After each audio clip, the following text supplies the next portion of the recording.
Unlike today, when the Smithsonian will just smuggle the bones out of existence, they won't ever let them reach the media.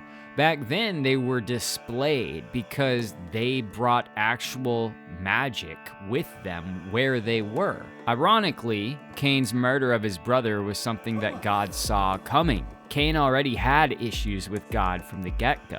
They even spoke before Cain killed his brother.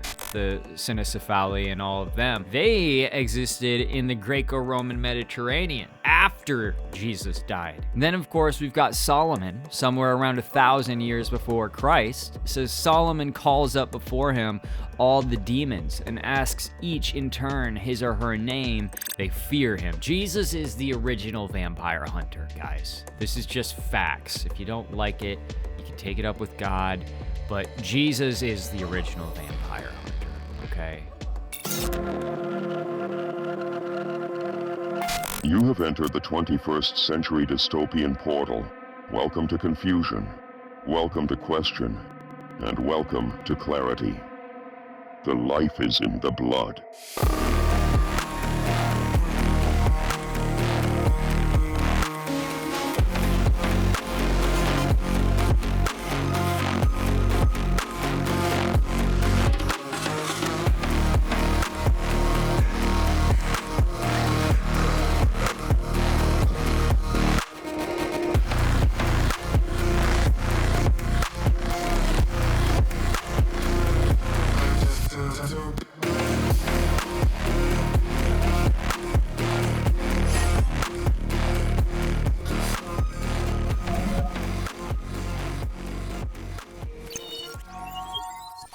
Hey everybody, welcome back to the 21CD podcast. As always, I am your ghost, John. Don't forget to like, follow, subscribe, share, hit the 5-star on Spotify, hit the little bell on YouTube.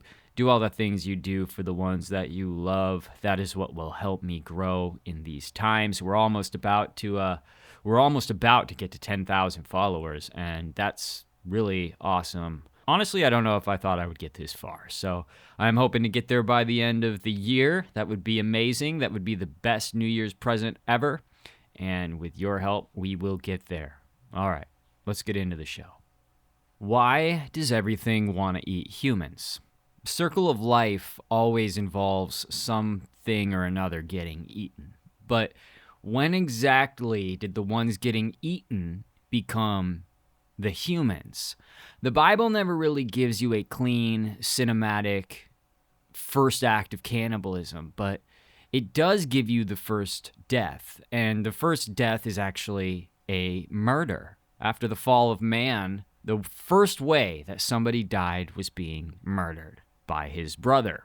So, the first human taken was Abel. Genesis 4 is the pivot point here. Cain doesn't eat Abel's flesh, but he does take his life. And in biblical language, life is the consumable. So God doesn't say, you killed your brother. He says something stranger. He says, the voice of your brother's blood cries to me from the ground. The blood is treated like a stolen substance, a stolen life force that yet lives, but can no longer animate the body. Something removed, something spent. Abel is not merely murdered, he is drained out of the world. His life is absorbed into the soil, into the system. Cain benefits from this existentially. He now has fewer rivals in the world, fewer jealousies, more space, more control. He's a more prominent man on the land. Cain essentially fed Abel to the earth, to a world made sinful, and benefited from it. At least, it depends on your perspective, really, of mankind. The curse of Cain might not be considered a benefit, but in his eyes, he thought for the time being that killing Abel would benefit him.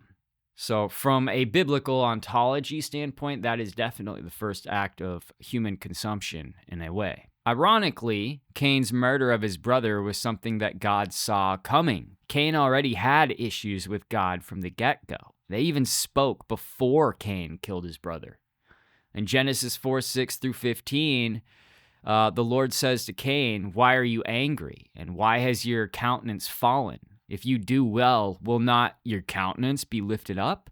And if you do not do well, sin is crouching at the door, and its desire is for you, but you must master it. Cain told Abel, his brother, and it came about when they were in the field that Cain rose up against Abel and killed him. And then the Lord said to Cain, "Where is Abel, your brother?" And he said, "I don't know. Am I my brother's keeper?" God said, "What have you done? The voice of your brother's blood is crying to me from the ground. Now you are cursed from the ground, which has opened its mouth to receive your brother's blood from your hand. When you cultivate the ground, it will no longer yield its strength to you. You will be a vagrant and a wanderer of the earth." And then Cain said to the Lord, "My punishment is just too great to bear.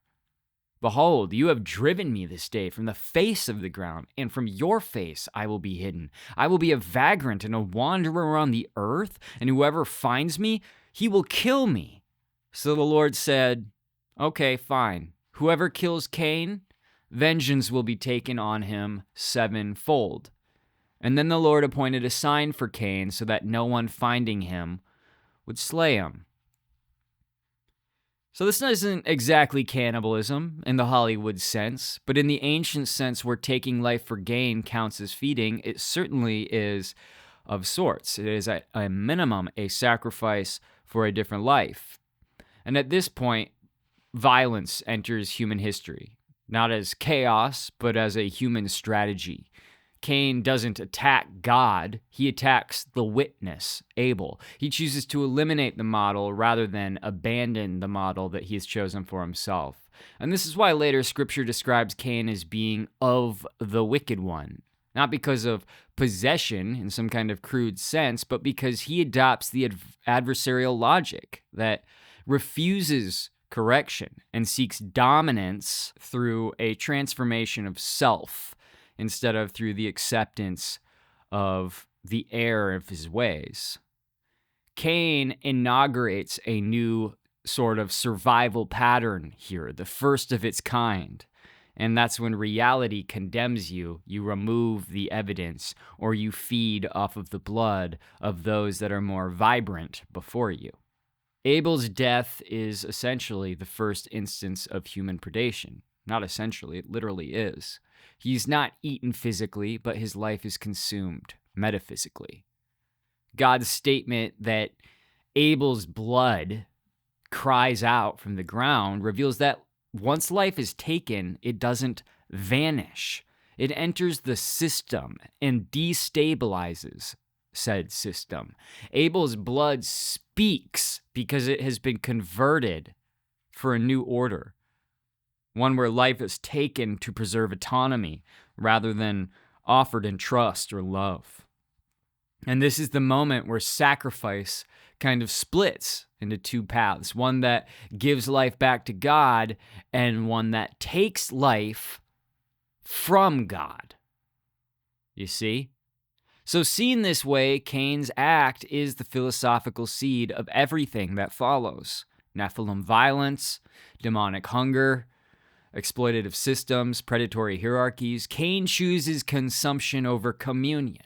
He would rather feed on his brother's absence than kneel before God's demand. The story is not asking why Cain was angry. It is asking what kind of world is born when humans decide that life and blood is something to be taken instead of given. Another thing is, in this time, I imagine the sacrificing of animals was still a painful part of life to some degree, because man was closer to animal kind in these days. After all, they had been originally designed for some kind of companionship, some type of friendship in the garden. And this is one of the reasons that perhaps Abel's sacrifice was deemed better than Cain's. Of course, it was also a matter of the heart, a matter of the mind. Cain didn't necessarily see the need to give his best or to sacrifice anything, so he just brought him something that was easy for him to produce. But regardless, the text then goes silent, and that's deliberate, I think. After Abel, Genesis kind of accelerates. Violence multiplies. Cities rise. Giants appear. The earth becomes filled with violence. In Hebrew, the word is Hamas, which is not random brutality, but predatory violence.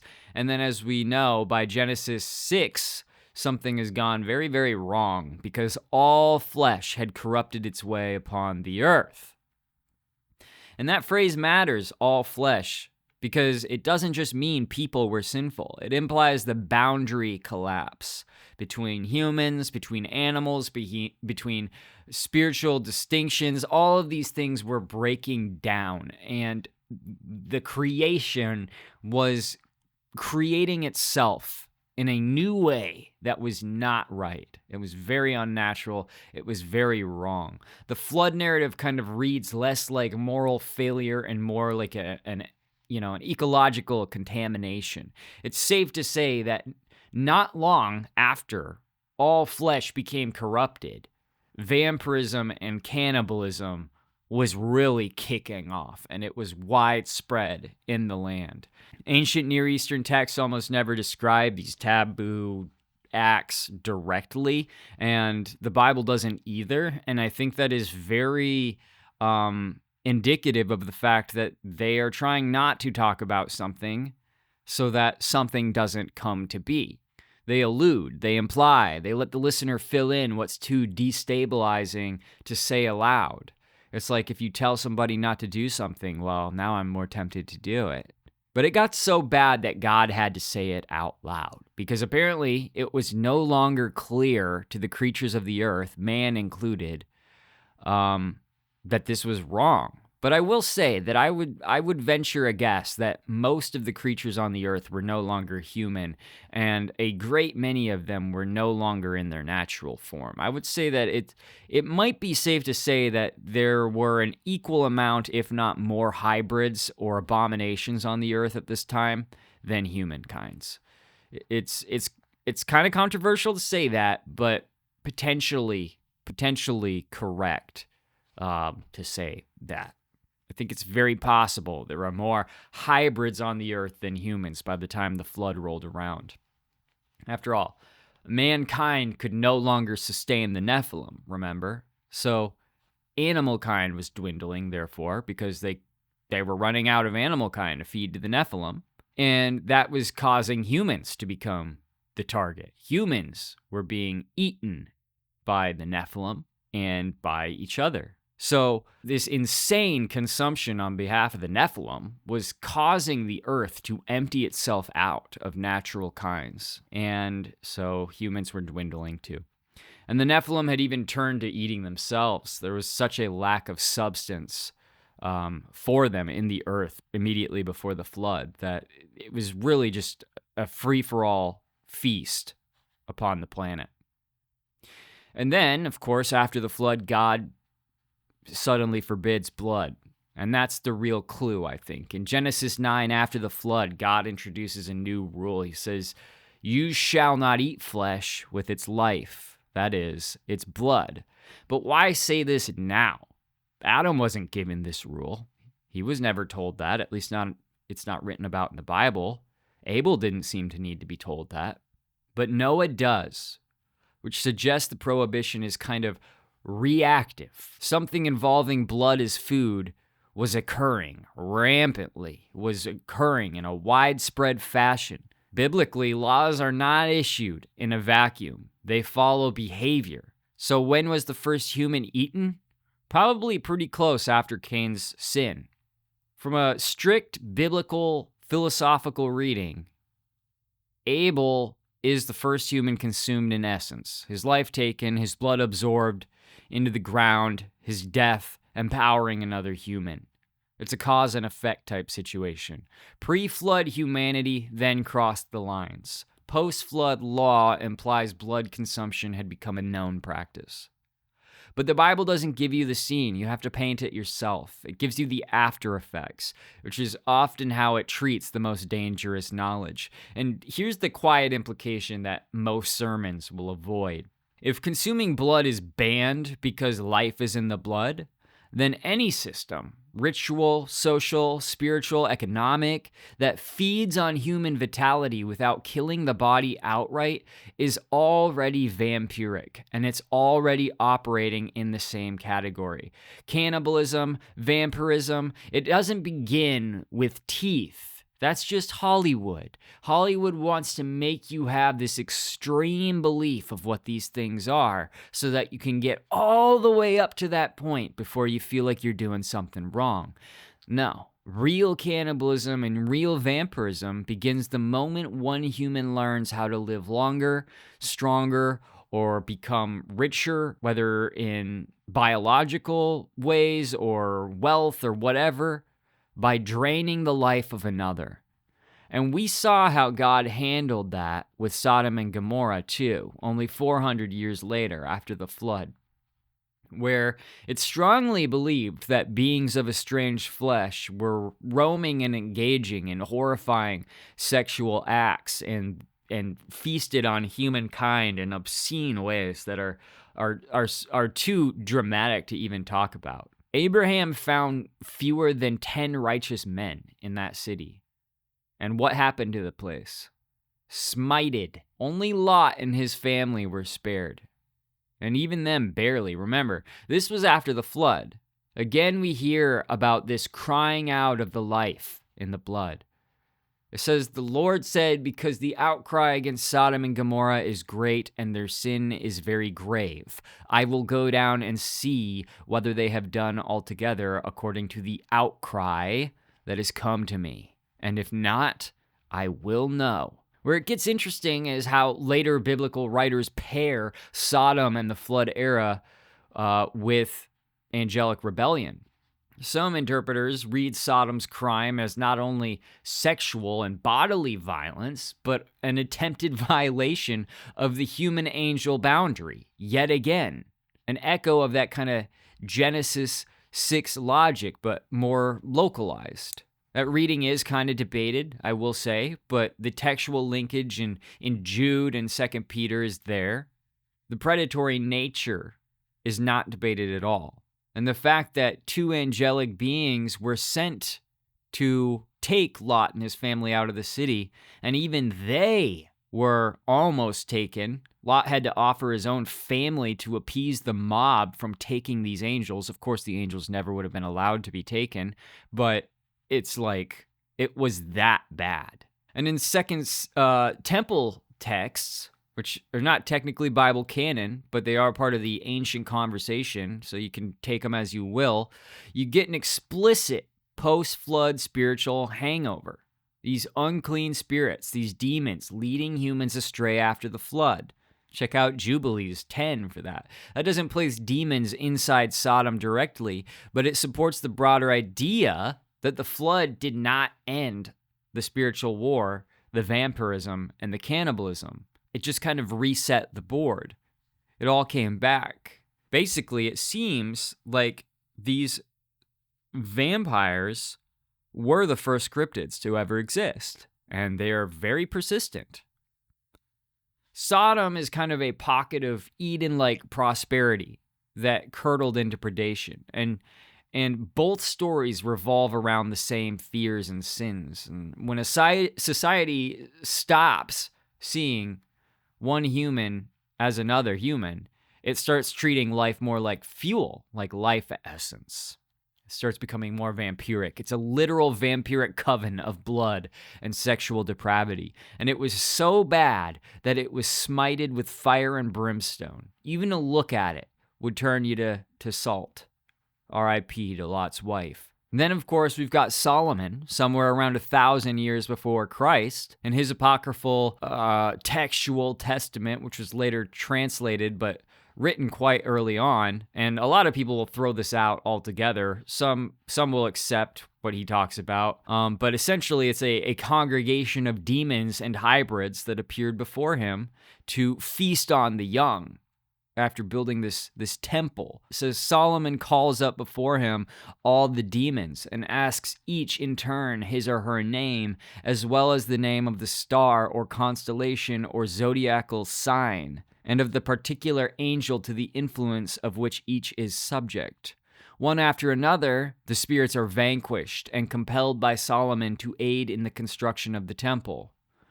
Ornias is the first demon to appear, and he is set down to hew stones. Next appears Beelzebul, prince and exarch of the demons, who promises to parade before Solomon all his subject spirits and proceeds to do so. He does this beginning with Onoskelis. Asmodeus follows after him and gives an account of himself, which agrees with the book of Tobit. Beelzebul reappears on the scene and in a dialogue with Solomon declares that he alone survives of the angels who, as Enoch declares, came down from heaven. He reigns over all who are in Tartarus and has a child in the Red Sea. He is subject to Emmanuel and Eliath. Next appears the demon of the ashes, Tephras, who is subject to the archangel Azael, and after him a group of 7 female spirits who declare themselves to be of the 36 elements, a cosmocrator, or cosmic ruler of the darkness. They correspond to the Pleiades. Then a headless demon succeeds, subject to the lightning alone. A hound-like spirit called Rabdos, or staff, follows, who reveals to Solomon the place of a green stone, which would be useful for the adornment of the temple. Then a lion-shaped demon appears. He calls himself Leophoros, who inflicts sickness on men, and he also has legions of spirits subject to him. He is to be overcome by Emmanuel, the great among men, who is to suffer much at the hands of men, but will precipitate this particular evil spirit into the water along with his legions. Very interesting. We have a 3-headed dragon who appears next, and I'll probably pronounce his name wrong, Korafi, who is undone by the angel of great counsel that shall dwell on the cross. A female spirit, Obezuth, all head and no limbs, follows, in whom we recognize the Medusa of Greek legend. She is followed by a spirit with the head of a man and the body of a dragon with wings.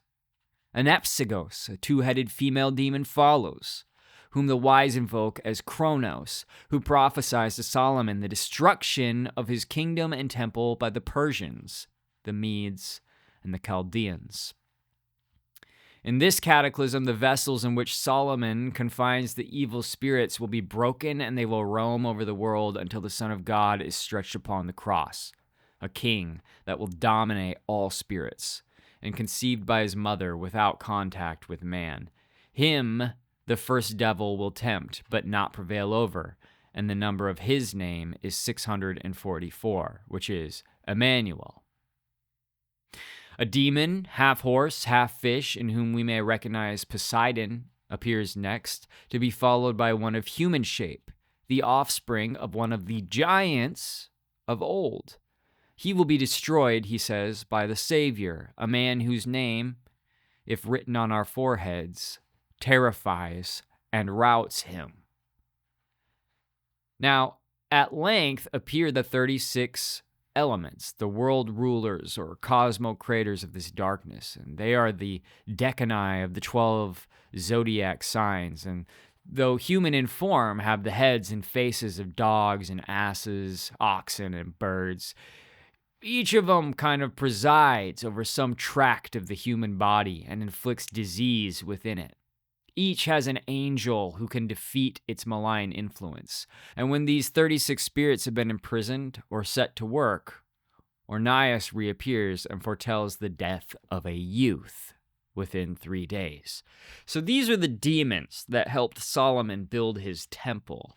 And as you can see, they're all parasitic, they're all vampiric, and they all are partially human, it would seem. As it says, many of these are human-shaped with different heads and stuff like that. They are essentially these hybrid beings. They are demonic, angelic, human entities that feed on humans at a minimum. A fun little side quest to all of this is the pig as we know it now. Some people think pigs as we know them today are actually descendants of humans and animals, thanks to ancient hybridization brought about by the evils of these beings and by the experiments of the fallen angels and the Nephilim and the access to other forbidden knowledge that was dispersed amongst man in these days. And we have the pig DNA being eerily close to human DNA as a reference for this, and the Philistines or the coastal lowland peoples usually were more likely to eat pigs. And that could just be something. That could actually just be a conspiracy theory. There's no real biblical evidence for any of that, but it is still kind of interesting. And when pigs do appear, they're often used as a kind of moral or ritual signal and not really a farm detail. Isaiah treats eating pig flesh and offering pig's blood as emblematic of abomination or ritual inversion. And the New Testament uses pigs as kind of a shorthand for impurity or something that's outside the boundary space. There's a story of Jesus. He crosses the Sea of Galilee and lands in the Decapolis, a Gentile region, which is already a liminal space. This is an interesting story from Jesus' time. The man he meets doesn't really live in a house or a city, but among the tombs.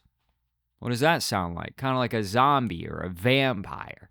Being among the tombs would mean that he is in continuous contact with death. He is naked, he's violent, he's self-mutilating, he's supernaturally strong. All of these things sound like vampires. Chains can't hold him down. Society has tried to restrain him and failed every step of the way, so they exiled him to the graveyard, and he exists there between life and death. He's human, but also something else. He's a vampire, my people. And when Jesus approaches, the man speaks, but the voice that he hears back doesn't sound like a regular man. The voice says, "My name is Legion, and we are many." Now, I don't think personally, and I know a lot of people agree with me, that this is just poetic exaggeration because of what follows.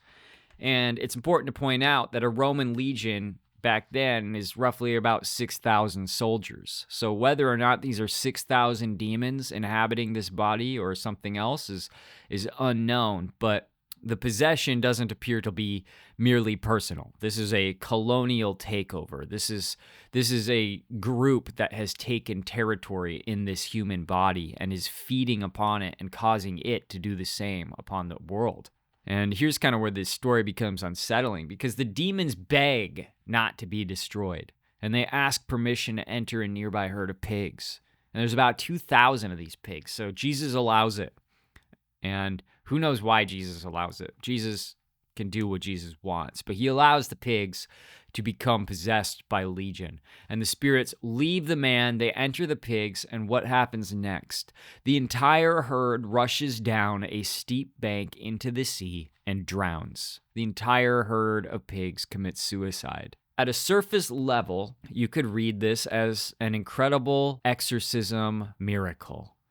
But the deeper you go, the stranger it becomes. First, remember what we were just talking about when we were talking about pigs. Pigs are not incidental. This is a Gentile economy that Jesus has chosen to visit, and it's built around animals that are ritually unclean to Jews.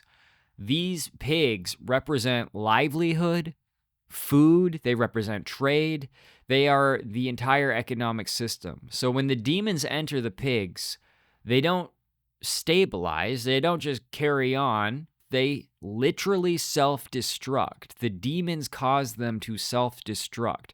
And that matters because whatever these entities are, they cannot inhabit animal flesh without driving it to death, specifically the pig. Their appetite without the embodiment literally collapses the host. They're an incapable host. Second, notice the exchange rate. One man is freed, 2,000 pigs die. Surprisingly, though, the locals are not happy with this at all. They beg Jesus to leave. He disrupted their economy that was built upon these creatures. deliverance costed too much. This is one of the few gospel scenes where Jesus' presence actually causes material loss, and the people choose the system over the human being. This is a picture of how the economy depends on vampirism to survive. It is better to have the vampire than the loss of economy. Then you have the demon's behavior, which fits perfectly with the idea of disembodied vampiric hunger that leads to literal unnatural strength and abilities in the human, but are also a curse of unexplainable proportions. They don't want judgment. They don't want annihilation. They want containment, somewhere to go, a place among the dead, somewhere to feed sideways. When they enter the pigs, the result, it looks less like possession and more like overconsumption. The herd cannot bear the load. The vampire can't survive on animals alone. We see this all the time in Hollywood. It causes it to resort. It causes the human host to sort of resort to cannibalism, to feasting on the lifeblood of others, to develop bizarre demonic traits. But the story isn't about pigs being evil. It's about what happens when predatory, vampiric spiritual forces interface with a living system. What humans can carry slowly through obsession, through violence, through addiction, through self-harm, through consumption, animals can't take. It kills them. And that somebody asked me, once, well, why do you say vampires are cannibalistic? Well, that's literally what the cryptid is. It's essentially a human being who has been possessed by some sort of vampiric spirit and has become this being that feasts on its own kind. I mean, what do you mean? That's what a vampire is. And this is just further proof of that. If you try to make an animal into one of these beings, it just doesn't really work. And of course, you have beings like the tick and the other parasites. You have the vampire bat and all that kind of stuff. But those aren't possessed beings. And you don't find the vampire bat being considered part of humankind anyway. What animals do to each other is not the same thing as what humans do to each other. Humans are distinctly different from animals, and I think that God makes that clear every chance he gets. But anyway, I digress. In the eras that followed the flood time, different people who were infiltrated by Nephilim, demigods, if you will, and fallen angels speak of vampirism and cannibalism being commonplace traits. When Jesus talks about demons in the Gospels, he treats them less like these spooky folklore type beings and more like hostile intelligences that are operating inside a large war, like generals and captains. He speaks as somebody with jurisdiction. The language the texts use most often is citing them as unclean spirits. And what stands out to me is how quickly the encounters become recognition scenes. They recognize each other, and they recognize Jesus. These things are alive. The Spirit's identity is very clear, and Jesus' identity is very clear. The spirits identify him before many humans do. In Mark's synagogue speech, the unclean spirit blurts out, "I know who you are, the Holy One of God." And Jesus literally shuts it down and commands it out. And that pattern repeats. Luke describes demons coming out of many people, shouting, "You are the Son of God." And again, Jesus, what does he do? He rebukes them and doesn't allow them to keep yapping, to keep running their mouths. It's almost as if the Gospels are telling you, yeah, the enemy knows exactly what's happening, but it doesn't get to testify. These parasites that would turn you into vampires. That's a very particular spiritual posture. Demons may be real and loud, but they don't have authority. In the case of Legion, Matthew's version adds the chilling line that they fear being tortured before the appointed time, which shows that the demons are operating with a literal timeline that comes with an expectation of judgment. In other words, they behave like beings who know the end game is coming, and they're still bargaining for delay and territory while they can. That brings us to how Jesus frames the whole phenomenon that we're talking about.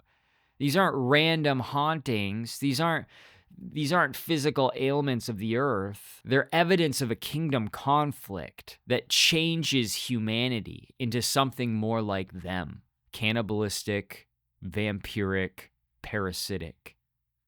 Jesus also kind of describes a darker and more interesting mechanism that complicates this whole simple cast it out and you're done narrative that you see in movies with the priests and the exorcisms and that kind of stuff. In the Return of the Unclean Spirit teaching, he says an unclean spirit leaves a person and it wanders through these waterless places, constantly seeking rest.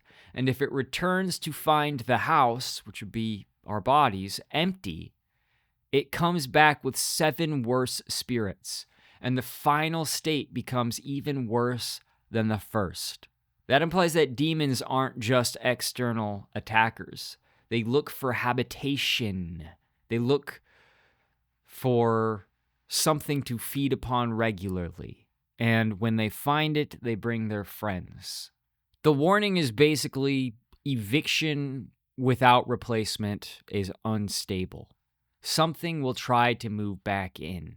The house must be welcome. And that also is a nod to the vampire. So the through line is consistent, and quite frankly, it's pretty unnerving. Demons in Jesus' world are portrayed as these real, intelligent, hierarchical beings that are constrained by some kind of higher authority. They recognize him, they fear his judgment, they bargain for limits, they can be commanded, and Jesus talks about them as something indicative of a deeper condition, a world where the human person can become occupied like a house, like a graveyard, if it is allowed to be filled with demons, a society where spiritual bondage is kind of tangible. And his own presence is framed as the beginning of a regime change. Jesus enters the graveyard. Jesus enters the house. Jesus enters Dracula's mansion, and the demons flee. They fear him. Jesus is the original vampire hunter, guys. This is just facts. If you don't like it, you can take it up with God. But Jesus is the original vampire hunter, okay?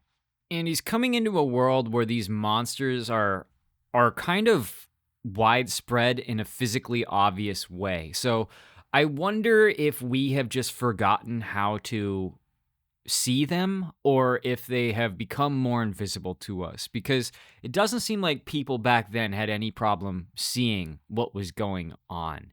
And there's some other legends from Greek and Roman origin as well. In Apollodorus' account, Atreus kills Thyestes' children. He cuts them up, he boils them, and he serves them to him. And it's only after Thyestes has essentially eaten his kids that Atreus reveals what he ate. And this is later kind of considered a Roman tragedy, but it turns into a full psychological horror. It's a revengeful meal, but it's also the ritualized unmaking of the victim, right? He is forced to become the thing that no human wants to be. This is showing that it's wrong, and yet he is being forced into it.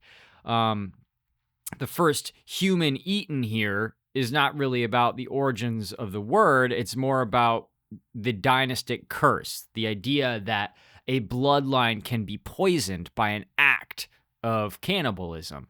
And then you've got Cain, he's the clearest first cannibal, and that's because this is explicitly a divinity test. He wants proof that the visitor that he has been visited by is really Zeus or Jupiter, so he serves human flesh as the trap.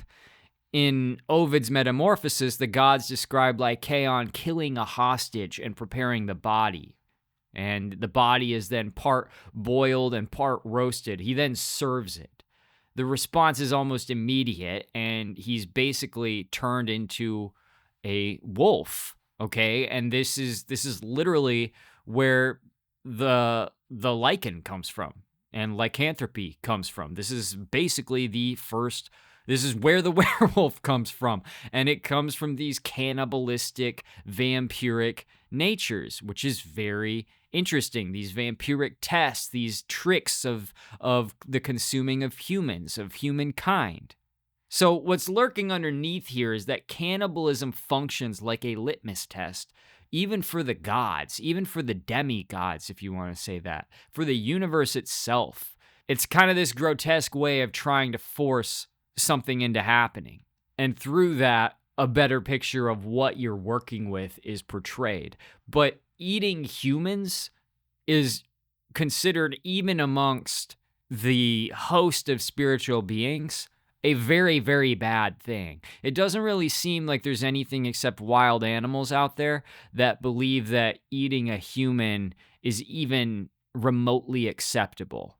Even the demons know that this is a wrong thing to do. And that might be why they get so much pleasure out of, and why, Satan gets so much pleasure out of convincing humans to eat each other, or causing humans to eat each other to feed on the life that's in the blood that inevitably comes from God. It's the blood of God. That is where our bloodline comes from. A lot of these weirdos online like to trace their bloodlines to evil houses and then try to use that for one reason or another. But it's kind of, to me, well, why do you not be proud of the fact that you're from the bloodline of Adam, which is literally the bloodline of God? How about you talk about that more than all these other weird bloodlines that everybody is obsessed with? But in essence, that is the core of why eating the blood is wrong, is because we are of the blood of God. And it's difficult to say if Nephilim were really walking around in the time of Jesus, maybe in some parts of the world, maybe in Asia, maybe in parts of Africa, ways in the depths of Africa, North America, perhaps, maybe in the far northern regions of Europe. Who knows for sure where the Nephilim were still walking. But there is a story about 400 years before Jesus was born. The Pythia told the Spartans that if they could find and take the bones of the hero Orestes, who was the son of Agamemnon, they would gain dominance over their rivals. And at first they failed, but they were given this clue that pointed them to a place in Arcadia, and it was described in some kind of symbolic language. Eventually, a Spartan named Lycus heard a story from a smith who had uncovered unusually large bones in a coffin while digging a well. So he suspected that these were the bones that were mentioned in the oracle, and Lycus then pretended to be in exile. He returned to Tegea, where these things were, and he secretly removed the bones, and he brought them back to Sparta, just as Herodotus later described. And the narrative kind of cracks open because later writers like Pausanias report that massive bones that were said to belong to giants and ancient beings were literally displayed in the megalopolis basin. And so you have this concept that, unlike today, when the Smithsonian will just smuggle the bones out of existence, they won't ever let them reach the media. Back then, they were displayed because they brought actual magic with them where they were. And I thought that was pretty crazy. This was about 400 years before Jesus was born. But it shows how close the Nephilim really were to those people in those times.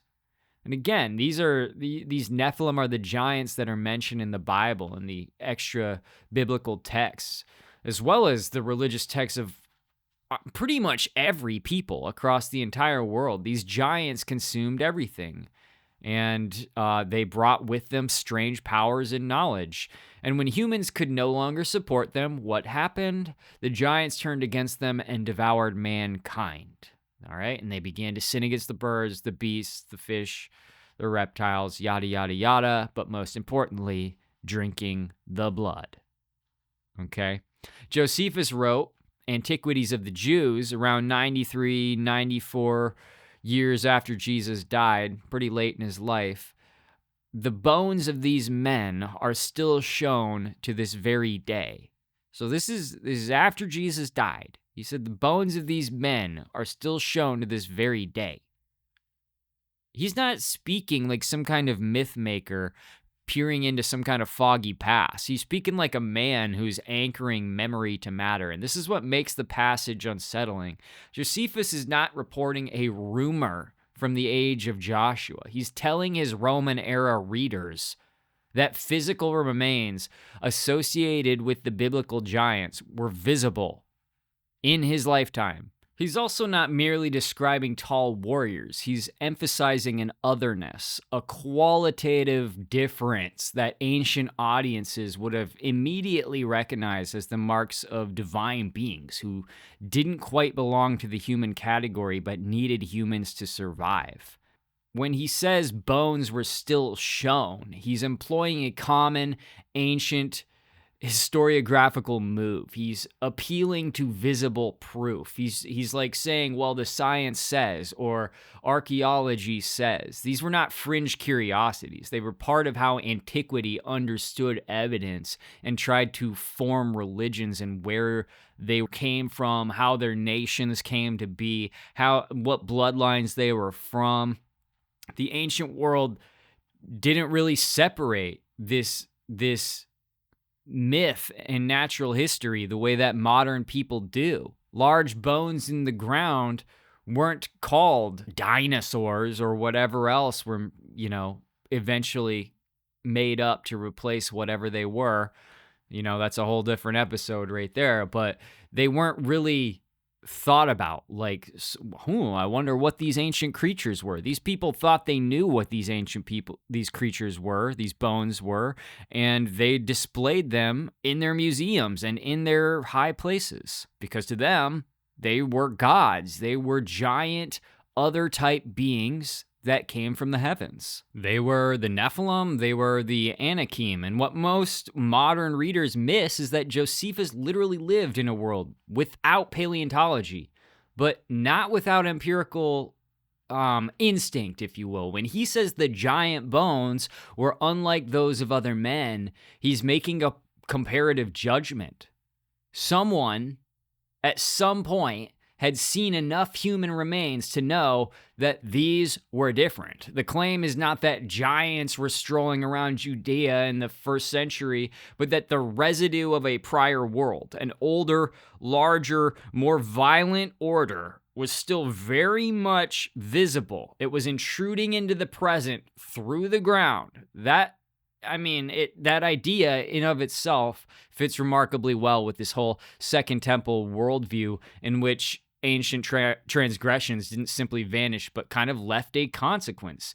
These demons, after the flood that came forth, corrupted lands, haunted the wilderness, had to be exterminated, had to be killed off, were eating human beings, and now exist as demonic entities. And that is how they continue to wander in this sort of liminal space, this waterless realm, until they find a host, which is interesting because it's almost like there is a parallel universe where the demons walk directly adjacent to ours.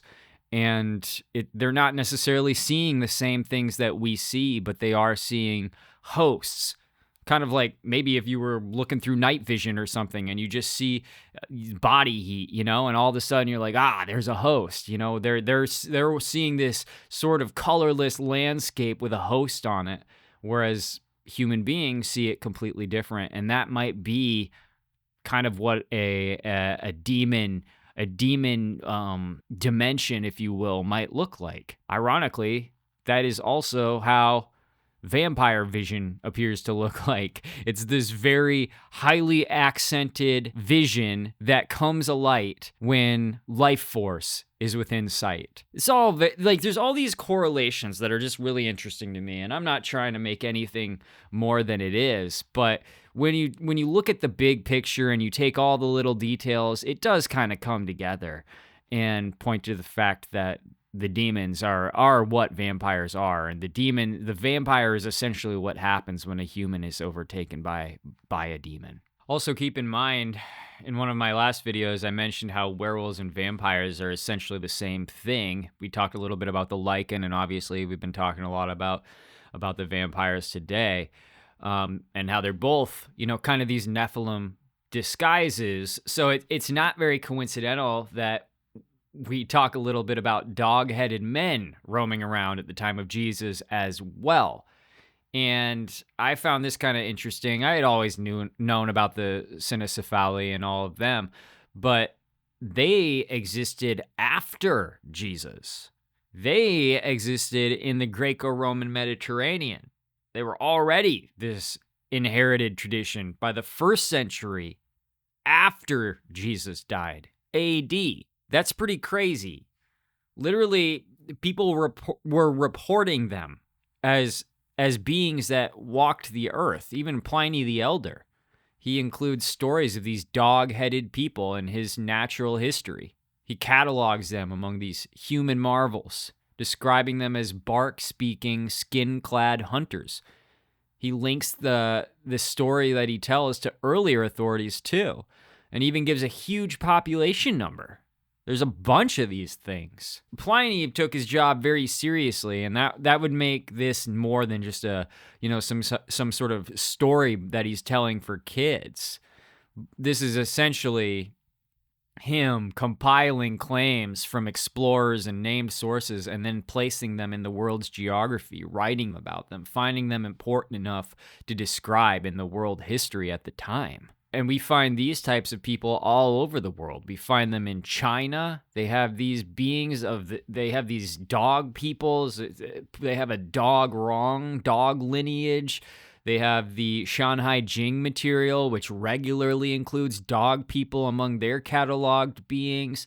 And then, of course, you have Africa and Egypt. You've got the Anubis imagery and all that kind of stuff. So these are all more beings that would be categorized in the Nephilim around Jesus's time, and also clear evidence of a rampant demonic possession that was making physical modifications to human beings on the planet. And that's a really interesting sort of correlation to the modern dog man too. Like where does that strand come from and where does it lead? Are demons uniquely attracted to dogs for some reason, and the dog human relationship? What makes the dog be something that, why are they even included in the anatomy of the vampire? Why are they included in the story? Why are they so deeply connected? And, even after Jesus is gone or has risen, why are we still hearing about the cynocephali? Why are we still hearing about these people from dog people lineages in Asia and Africa? What exactly went on there? It's all interesting stuff, but across the biblical and ancient world, we see all these signs, especially in the centuries surrounding Jesus, that people did not imagine reality as neat or even fully human dominated. It wasn't quote unquote better back then. They believed they were living after a catastrophe in a world that literally still carried the residue of these ancient boundary breaches, of these beings that had molested their kind.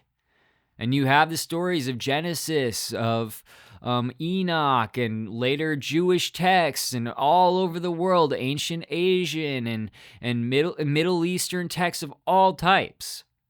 You have the digging up of bones even back then, but back then they were allowed to believe and encouraged to believe what they probably actually were, and that's Nephilim, their versions of gods, these demigods. Writers like Josephus, they treated these giant remains as visible evidence. Then you've got the cynocephali. You have Pliny the Elder, some of the greatest explorers and writers of their time, out here saying there are dog-headed people still roaming around on the map. So within this whole intellectual ecosystem, if you will, Jesus speaks about demons not as mere superstitious entities, but as organized, intelligent forces that specifically tie themselves to territory, to bodies that change with their inhabitation, with appetites that grow, that are unnatural,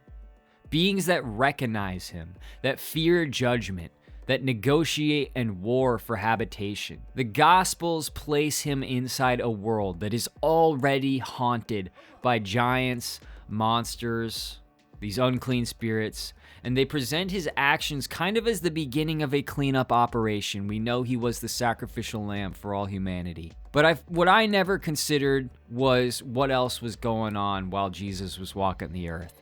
And so I really wanted to do some deep digging on that.